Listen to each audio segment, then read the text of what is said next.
शिष्य संतापमाने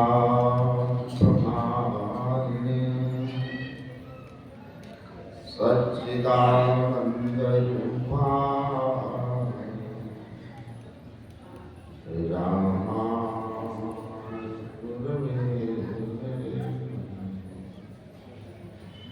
धन्य धान्य सद्गुर सुखद महिमा कही न जाए। जो कुछ कहूँ तुम्हारी कृपा मोते कछु न बरसाए।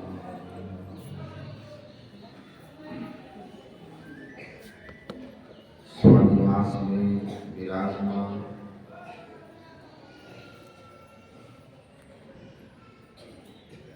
पूज्यपाद आचार्य श्री के पावन पाद पद्मों में नमन। इस पावन मंच पर विराजमान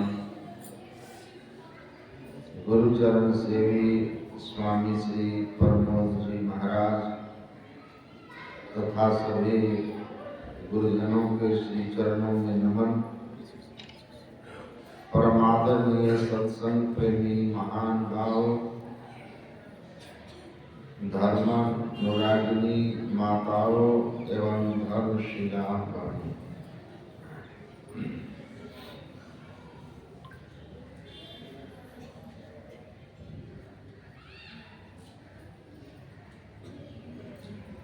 हम लोग रामचरितमानस में भगवान शिव पार्वती के संवाद को सुना। भगवान शिव ने कहा,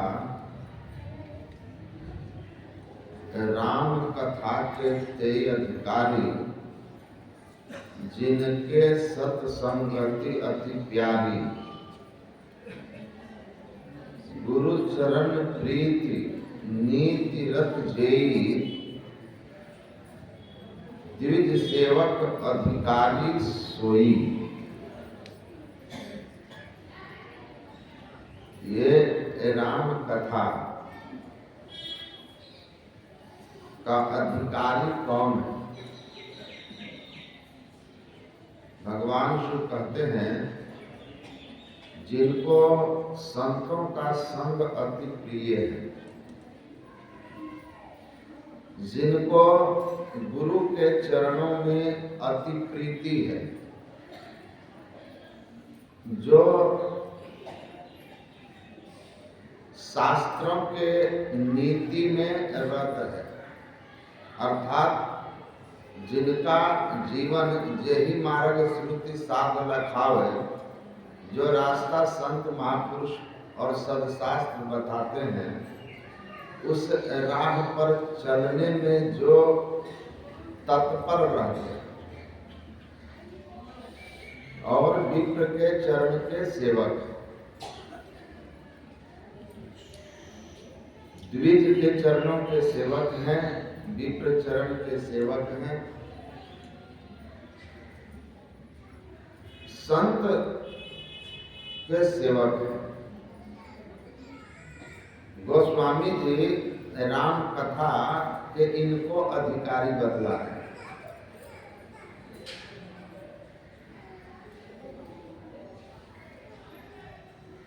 रामचरितमानस में भगवान श्री राम की लीलाओं का वर्णन है, साथ ही साथ भगवान श्री राम के निर्गुण निराकार सर्वव्यापक और सर्वव्यापकता के परे स्वरूप का भी वर्णन है। राम स्वरूप तुम्हार वचन गोचर बुद्धि पर, अविगत अर्थात अपार नेति नेति नित निगम कहा।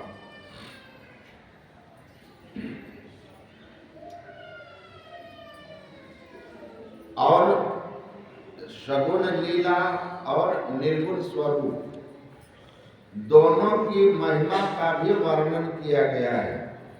सगुन लीला जे कहम बखानी, सोई स्वच्छता करई मन हानि। रघुपति भगति अगुण अगाधा, अबाधा अवर्णव सोई वर बारी अगाधा। गोस्वामी जी इसकी व्याख्या भी करते हैं कि भगवान श्री राम के अवतार की लीलाओं का, सगुण लीलाओं का, अर्थात भगवान का जन्म का कारण, जन्म लेकर के इस संसार में उन्होंने जो कुछ भी किया नर रूप धारण करके, उन सब लीलाओं का वर्णन करना, सगुण लीला का जो वर्णन है उसकी अपनी महिमा है। क्या महिमा है? पूज्यपाद महर्षि संत सेवी परमहंस महाराज के प्रवचन में है कि उनकी लीलाओं को सुनने से भगवान के प्रति हमारा आकर्षण होता है, प्रेम उपजता है। इससे हमारे मन में जो संसार की आसक्ति है, मैल है, वो घटती है, कम होती है, समूल नष्ट नहीं होती। हानि का मतलब होता है आपके पास 1 करोड़ की पूंजी है, व्यापार में लगाए, आपको कुछ हानि हो गई, इसका मतलब है कि 1 करोड़ के जगह अब 90 लाख ही बच गया। तो हमारे अंदर जन्म जन्मांतर के जो कुसंस्कार हैं, पाप हैं, या हमारी जो पाप की प्रवृत्ति है, इसमें कमी आती है, लेकिन इनका नाश नहीं होता।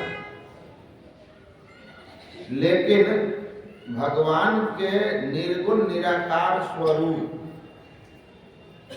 के ज्ञान से, उस महिमा को अनुभूति करने से, कहते हैं वह निर्गुण निराकार की ऐसी महिमा है जैसे समुद्र का अगाध जल आपके, हमारे हृदय के सारे विकारों का नाश करता है, हमको परम पवित्र करता है, और हम परम पवित्र होकर के परमात्मा के स्वरूप में मिल जाते हैं, और परमात्मा को जान करके सो जाने जे देहु जनाई, जाने तुम्हें तुम्हें हुई जाए। तो जो परमात्मा का निर्गुण स्वरूप है उसका भी हमें ज्ञान होना चाहिए। सगुण लीला तो जानते ही हैं, निर्गुण का भी स्वरूप बोध होना चाहिए। साथ ही साथ गुरु महाराज जी कहते हैं रामचरितमानस में जब तक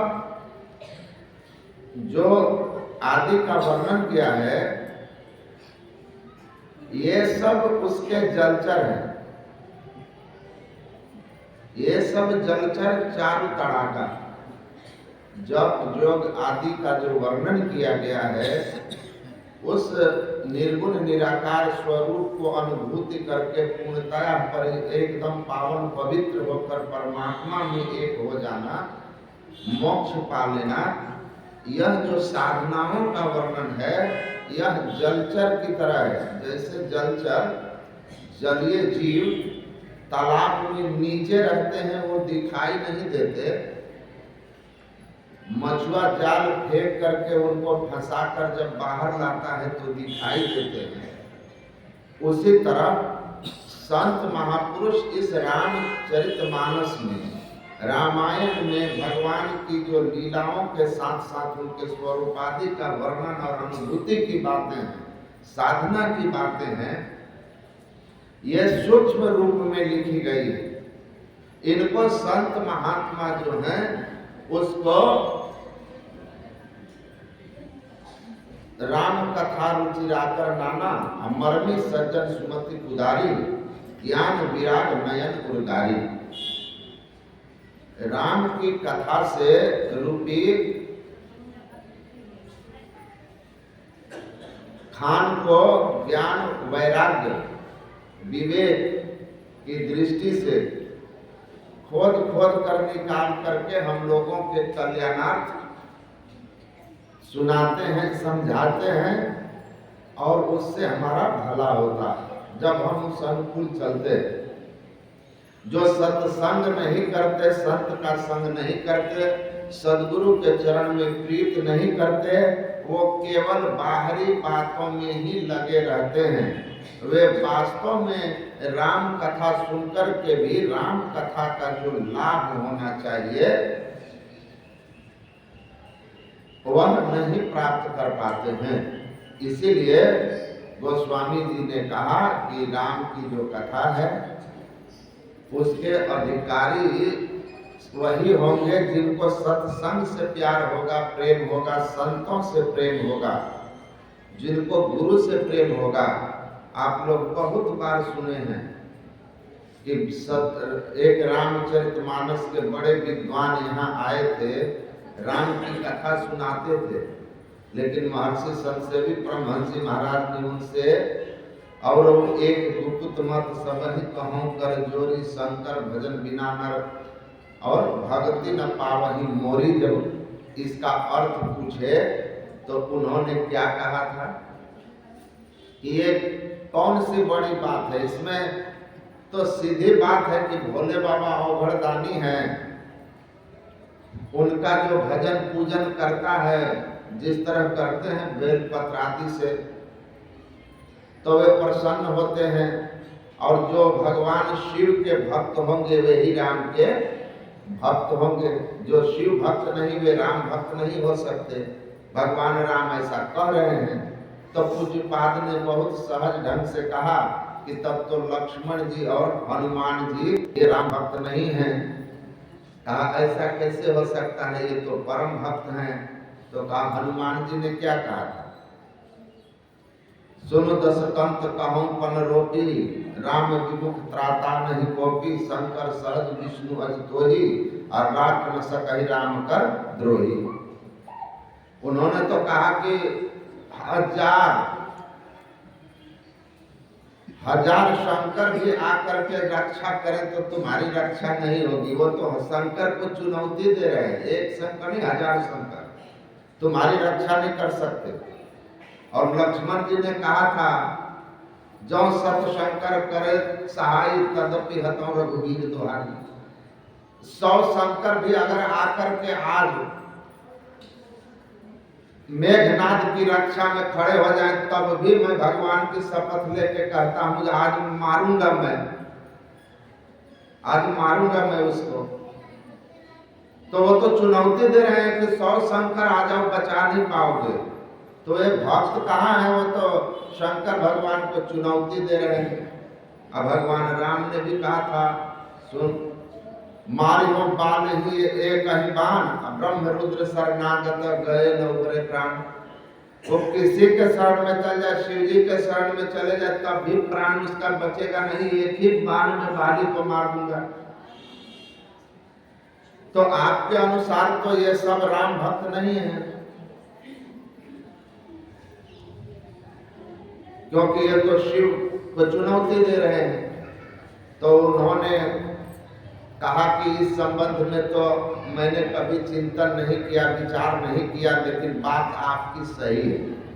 तब पूज्यपाद ने उनको इसकी व्याख्या करके सुनाई, जैसा गुरु महाराज ने रामचरितमानस में लिखा है कि और गुप्त मत सबहि कहूँ कर जोरी। कर का मतलब केवल कर मतलब हाथी नहीं होता, कदम किरण भी होता। बंदों गुरुपद कंज कृपा सिंधु नर रूप हरि, आंखों तंबुन जाकर अंगर सूर्य किरण।